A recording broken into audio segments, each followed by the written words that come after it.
एक व्यक्ति रोटी को पकाता है, एक व्यक्ति रोटी को बेलता है और तीसरा व्यक्ति जो ना रोटी को पकाता है और ना बेलता है, वो केवल रोटी से खेलता है। मैं पूछता हूँ वो तीसरा व्यक्ति कौन है?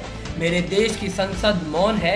सुप्रसिद्ध कवि धूमिल जी की कविता की ये 4 पंक्तियाँ आजकल वाणिज्य कर विभाग कर अपवंचन के मामले में की जा रही ताबड़तोड़ कार्रवाइयों पर सटीक बैठती हैं। वर्तमान में विभाग का फोकस ऐसे व्यापारियों पर है जो बिलों के खेल में फर्जी ITS क्लेम कर विभागों को लाखों करोड़ों का चूना लगा रहे हैं। ये कहना है वाणिज्य कर विभाग के additional commissioner grade 2 doctor Ajay Goyal का। उन्होंने बताया कि एक व्यापारी जो सामान को बेच रहा है, जो वास्तव में ट्रेडर है, और एक व्यक्ति खरीदने का काम करता है, लेकिन एक तीसरा व्यक्ति जो ना माल को खरीदता है और ना बेचता है, वो एक थैले में फर्जी बिलों का पुलिंदा समेटकर ITC का कारोबार कर रहा है।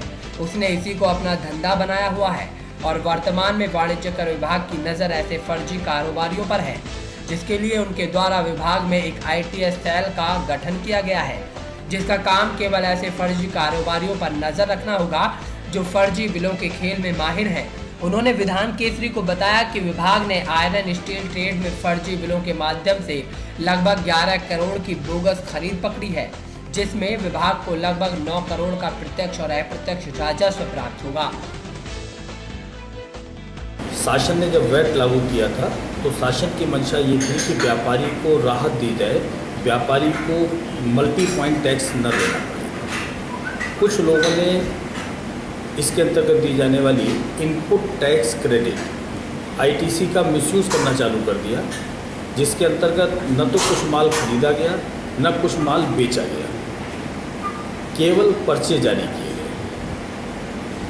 तो हमारे मुरादाबाद जोन के द्वारा इस तरह के 109 व्यापारियों को चिन्हित किया गया है और उनकी रिपोर्ट मुरादाबाद सहित प्रदेश भर में भेजी गई है।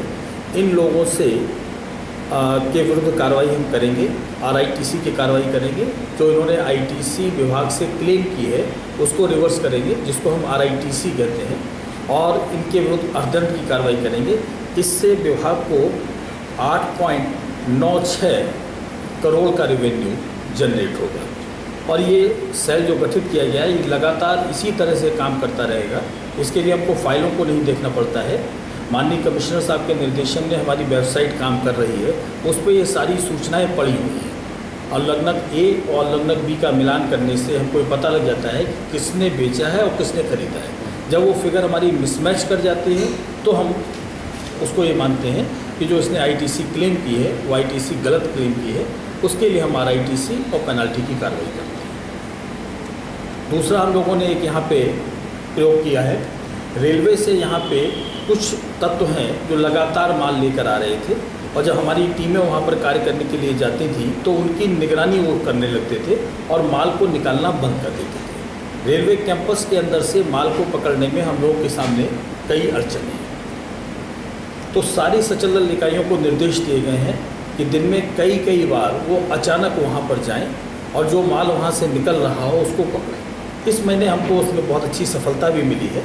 इस महीने अब तक हम 19.5 लाख रुपए का माल पकड़ चुके हैं, जिसमें 7,40,000 रुपये की हम जमानत वसूल कर चुके हैं। मुख्यतः जो इसमें माल पकड़ा गया है वो हार्डवेयर है और रेडीमेड गारमेंट्स का माल है।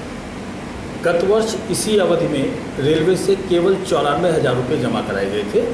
मेरी जानकारी के हिसाब से मुरादाबाद में रेलवे से ये सर्वाधिक राशि जमा कराई गई है।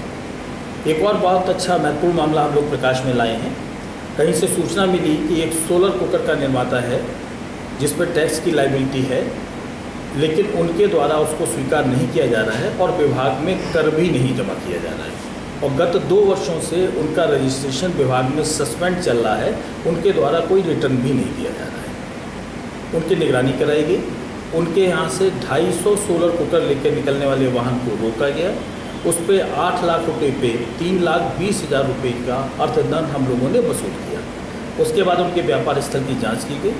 व्यापार स्तर पर सोलर कुकर का निर्माण होता हुआ मिला, 8 मजदूर काम करते हुए मिले और उनके यहाँ से एक बिल बुक हम लोगों ने अपग्रेड की है, जिससे ये पता लगता है कि वो अब तक 44 लाख रुपये के सोलर कुकर बना के बेच चुके हैं, जिसका उनको रिटर्न जमा करना चाहिए था, जिस पे उनको कर का भुगतान करना चाहिए था।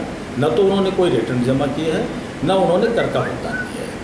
हमारी विवेनुषा इकाई के द्वारा इस संबंध में रिपोर्ट तैयार करके उनके खंड को भेजी गई है। अब खंडाधिकारी उनके विरुद्ध कार्रवाई करेंगे, अर्थदंड उन पर लगाया जाएगा और उनसे इस राशि को वसूल करेंगे। सर, इस तरह की बेसिकली जो सस्पेंडेड फर्म होती हैं और सस्पेंशन के बाद भी ये अपना मैन्युफैक्चर जारी रखती हैं, तो इस कंडीशन में क्या एक्शन इनके खिलाफ लिया जा सकता है?